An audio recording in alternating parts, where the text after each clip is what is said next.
Video में स्वागत है। इस वीडियो में हम रासायनिक सूत्र लिखना, राइटिंग केमिकल फॉर्मूले, इसका अध्ययन करेंगे। किसी यौगिक का रासायनिक सूत्र, केमिकल फॉर्मूला, उसके संघटक का प्रतीकात्मक निरूपण होता है। हम किसी भी यौगिक के रासायनिक सूत्र सरलतापूर्वक लिख सकते हैं, लेकिन हमें इसके लिए तत्वों के प्रतीक, सिंबल्स एवं उनकी संयोजन क्षमताएं, कंबाइनिंग कैपेसिटी ज्ञात होनी चाहिए। हम तत्वों के प्रतीकों, सिंबल्स का अध्ययन कर चुके हैं।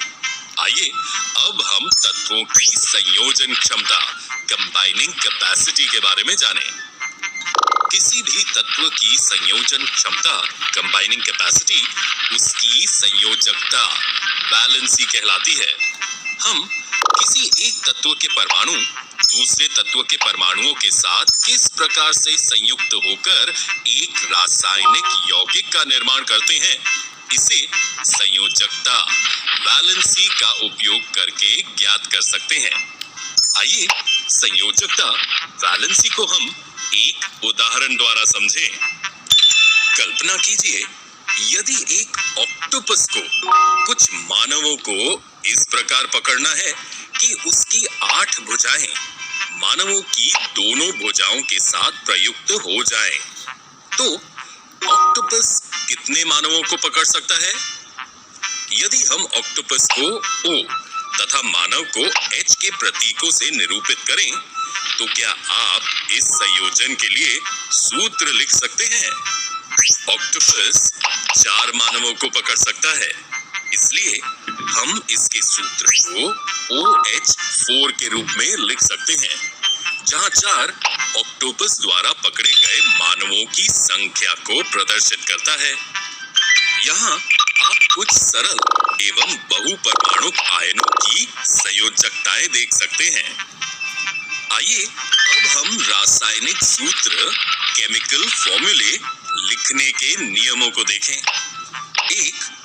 आयन की संयोजकता, वैलेंसी अथवा आवेश, चार्ज, संतुलित होना चाहिए। उदाहरणतः हाइड्रोक्लोरिक अम्ल यौगिक का सूत्र है HCl, जहां हाइड्रोजन H+ तथा क्लोरीन Cl- दोनों की संयोजकता 1:1 है, जो इस सूत्र में संतुलित है। 2. जब एक यौगिक किसी धातु एवं अधातु के संयोग से निर्मित होता है, तो धातु के नाम अथवा उसके प्रतीक को रासायनिक सूत्र में पहले लिखते हैं। उदाहरणतः कॉपर ऑक्साइड CuO, जहां ऑक्सीजन O अधातु है, इसलिए उसे हम दाईं तरफ लिखते हैं, और कॉपर Cu धातु है, इसलिए हम इसे बाईं तरफ लिखते हैं।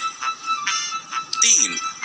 बहुपरमाणुक आयनों द्वारा निर्मित यौगिकों में आयन को पहले कोष्टक में रखते हैं, तत्पश्चात अनुपातों को दर्शाने वाली संख्या को लिखते हैं। उदाहरणतः अमोनियम सल्फेट का सूत्र है NH4 यहाँ बहुपरमाणुक आयन अमोनियम NH4+ की संख्या 2 है, इसलिए हम इसे कोष्टक में लिखते हैं। ठीक इसी तरह यदि बहुपरमाणुक आयन की संख्या 1 हो, जैसे सोडियम हाइड्रोक्साइड NaOH, तो कोष्टक की आवश्यकता नहीं होती है। आइए अब हम विभिन्न तरह के यौगिकों के सूत्र लिखने का अभ्यास करें। प्रथम हम सरल यौगिकों के सूत्र लिखने के कुछ उदाहरण देखेंगे।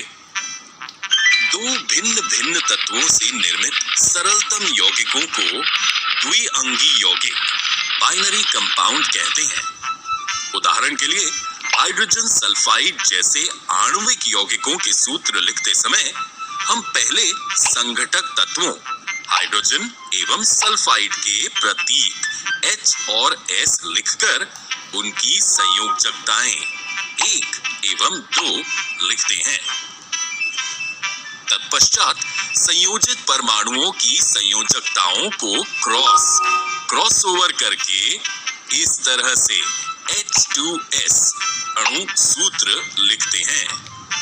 लेकिन यदि यौगिक भिन्न भिन्न तत्वों के आयनों से बना हो तो हम इसका सूत्र कैसे लिखेंगे? आइए इसे एक उदाहरण द्वारा समझें।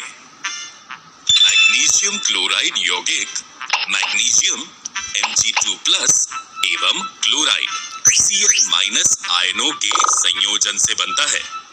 इसका सूत्र ज्ञात करने के लिए पहले हम धनायन मैग्नीशियम का संकेत Mg2+ लिखते हैं।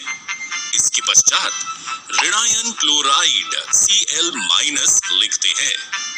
तत्पश्चात इनके आवेशों को हम आड़ा तिरछा करके हम सूत्र MgCl2 प्राप्त करते हैं। इस प्रकार हम देख सकते हैं कि मैग्नीशियम क्लोराइड के अणु MgCl2 में 2 क्लोराइड आयन Cl- प्रत्येक मैग्नीशियम आयन Mg2+ के लिए होते हैं। ध्यान देने योग्य है कि इस प्रकार के सूत्र में आयनों के आवेशों को नहीं दर्शाया जाता है। आइए अब हम बहुपरमाणुक आयनों वाले यौगिक के सूत्र लिखने के कुछ उदाहरण देखें। जब बहुपरमाणुक आयन वाले यौगिक में एक ही आयन विद्यमान हो तो हम कोष्टक का उपयोग नहीं करते।